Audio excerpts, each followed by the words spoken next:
आप देख रहे हैं शहर न्यूज़।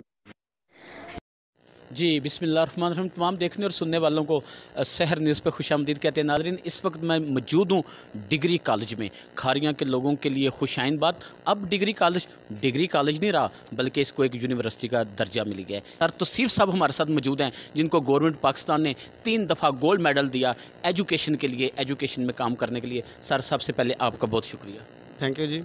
आपने शहर न्यूज़ को टाइम दिया। हाँ जी बिल्कुल। मुझे ये बताइएगा, डिग्री कॉलेज कैसे यूनिवर्सिटी में तब्दील हो गया? अच्छा, ऐसे है ना कि हमने 2002 में ये वाहिद तहसील थी जहाँ पे मतलब कॉलेज नहीं था, और मैं ज़िमदार कॉलेज था उधर, मुझे वहाँ से बुलाया गया और टेम्प्रेरी तौर पे, लेकिन फिर उसके बाद ये है कि यहाँ के जो हालात थे मुझे इधर ही रहना पड़ा। और फिर हमने डिग्री क्लासेस स्टार्ट में शुरू करी 2002 से ही, और 2000 उसके बाद फिर इसको अपग्रेड किया गया। हुआ ये कि 2014 में मेरी सेक्रेटरी साहब से एक प्रिंसिपल्स की मीटिंग थी, तो उन्होंने बोला कि भाई ये जो आपकी इंटरमीडिएट क्लासेस है ना, ये तो हायर सेकेंडरी स्कूल की होती हैं, और ये तो आपने सिर्फ डिग्री और मास्टर चलाना है। मुझे बड़ी बात पसंद आई। मैंने 2015 में प्लान किया और 16 में मैंने स्टार्ट कर दिया। एमएससी मैथ स्टार्ट किया, उसके बाद 17 में एमए इंग्लिश स्टार्ट कर दिया और 18 में एमकॉम, और इस तरह ये सिलसिला चल रहा था। और गवर्नमेंट ने अनाउंस कर दिया कि बीएस प्रोग्राम के हवाले से, और इस वक्त माशाल्लाह हमारे बहुत ज़बरदस्त रिज़ल्ट आ रहे हैं।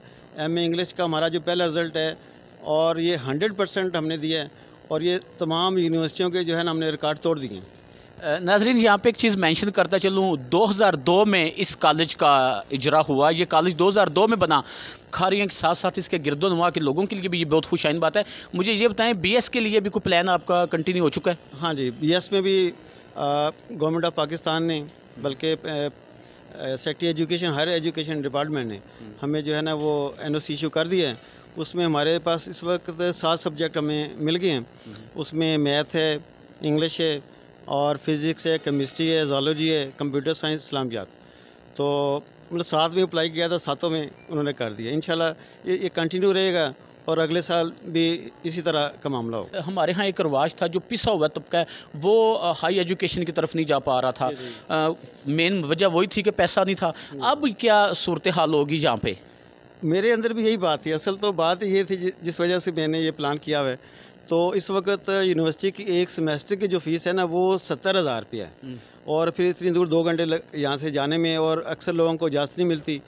और यहाँ पे होगी तो को एजुकेशन, और यहाँ पे हम सिर्फ 10,000 रुपया में हम एक सेमेस्टर के लेंगे, और लेकिन को एजुकेशन को नहीं है यहाँ पे। यहाँ पे हमारे पास एमए इंग्लिश की क्लास आके देख लें, जिसमें कभी इस्लाम की बात ही नहीं होती।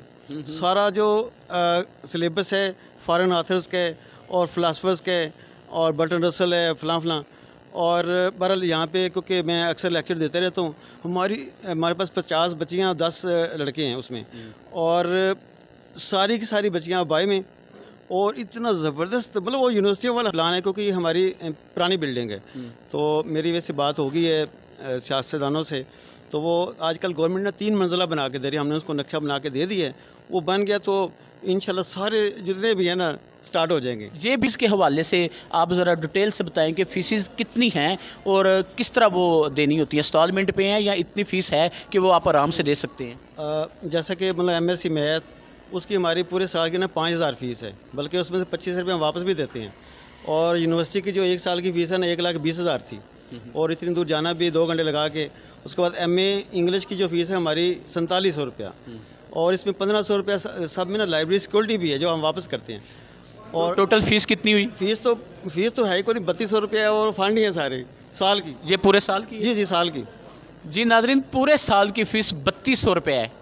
3200 रुपये फ़ीस है पूरे साल की। साज़ा इकराम के हवाले से बातचीत करते हैं, जो बहुत ज़रूरी है कि लोगों के ज़हन में ये है कि जो प्राइवेट अदारे हैं वो भी हमारे अपने हैं, बट उनमें साज़ा इकराम अच्छी होती है। मैं भी हो सकता है गवर्नमेंट में। ज़रा साज़ा इकराम की एजुकेशन के हवाले से और तजर्बे के हवाले से बात करें। हमारे पास इस वक्त मैथ में मतलब 3 प्रोफेसर, एक मैं हूँ, और तीनों के तीनों जो है ना वो PhD स्कॉलर हैं। मतलब एमफिल करने के बाद PhD कर रहे हैं तीनों ही, मतलब एक्सपर्ट बंदे हैं। और वैसे तो मैं ऑलराउंडर हूँ, सारे बिल्कुल पढ़ा लेता हूँ, लेकिन ये है ना कि एडमिनिस्ट्रेशन के हवाले से कभी कोई मसला हो ना, वो सारे मामला हल कर लेते हैं। इसके अलावा इंग्लिश के हवाले से भी हमारे जो आसिफ साहब हैं वो PhD स्कॉलर हैं, और मुदस्सर साहब जो है ना एमफिल हैं। और इसके अलावा फिर हम CTI रख के ना हम काफ़ी मसला काम कर, असल बात यही है। और मैंने असम्बली में अनाउंस किया था भाई मैं इसको ना अब यूनिवर्सिटी बनाने लगूँ, तो अल्लाह ने लगता है कि बात वो पूरी कर दी है। तो इस दफ़ा क्योंकि 7 सब्जेक्ट्स ऐसे हैं जो साइंस वाले हैं ज़्यादा, और साइंस में अगर हो जाए ये सारा मास्टर क्लासेस होती है ना, ये BS मास्टर के बराबर है।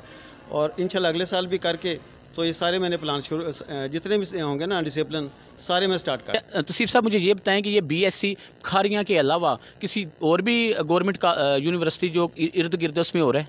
हाँ जी, एक तो वैसे तो जिमदार कॉलेज में BS हो रहा है ना, इसके अलावा government degree college for women Dinga, वहाँ पे भी 4 सब्जेक्ट्स में स्टार्ट हो रहा है। और तीसरा कॉलेज हमारा है जिसमें 7 सब्जेक्ट्स में हम ऑफ़र कर रहे हैं। और फीस के वाले से भी, और असल जो है ना यहाँ का जो माहौल है ना वो इंशाल्लाह वो वाला नहीं होगा जो प्राइवेट यूनिवर्सिटियों में जाकर ना शर्म आती है, और यहाँ पे उस तरह का माहौल नहीं है।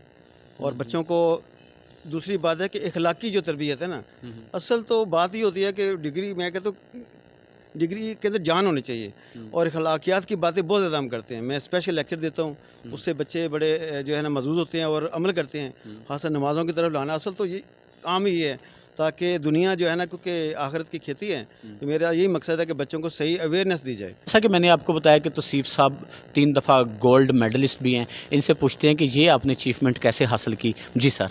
सबसे पहले 2013 में मुझे जो है ना बेस्ट प्रिंसिपल डिस्ट्रिक्ट गुजरात का गोल्ड मेडल मिला।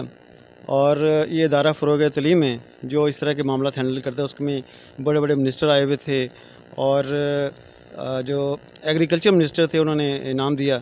इसके अलावा फिर 2016 में दोबारा मुझे बेस्ट प्रिंसिपल अवार्ड मिला और गोल्ड मेडल मिला, और वो भी डिस्ट्रिक्ट लेवल पे। और इस दफ़ा जो 2000 में मार्च में ये प्रोग्राम हुआ था, ये बेस्ट प्रिंसिपल अवार्ड जो था ये पंजाब लेवल पे था। पूरे डिवीज़न गुजरांवाले से मैं अकेला बंदा था। माशाल्लाह। अच्छा, मैं अपने अकब में एक मस्जिद भी देख रहा हूँ। जी। हाँ जी, ये मस्जिद जो है ना हमने बच्चों के लिए बनाई है ताकि बच्चे जो है ना नमाज भी पढ़ें और इस्लामी यहाँ पे कुरान पाक की तालीम भी हो। मतलब इस तरह का एक कल्चर जो इस्लाम हमें कहता है, मैं तो उससे दाएं-बाएं नहीं होता। जी नाजरीन, आने वाला वक्त इकबाल के शीनों का होगा, आने वाला वक्त कायद के नौजवानों का होगा। ये मुल्क तरक्की करेगा, और बिलखुसूस गुजरात का हिस्सा जिसने बहुत लेजेंड पैदा किए हैं, वो दोबारा ऐसे लोग पैदा करेगा। देखते रहें सहर न्यूज़। मैं हूँ आपका मेज़बान मलक अली ज़फ़र। जी।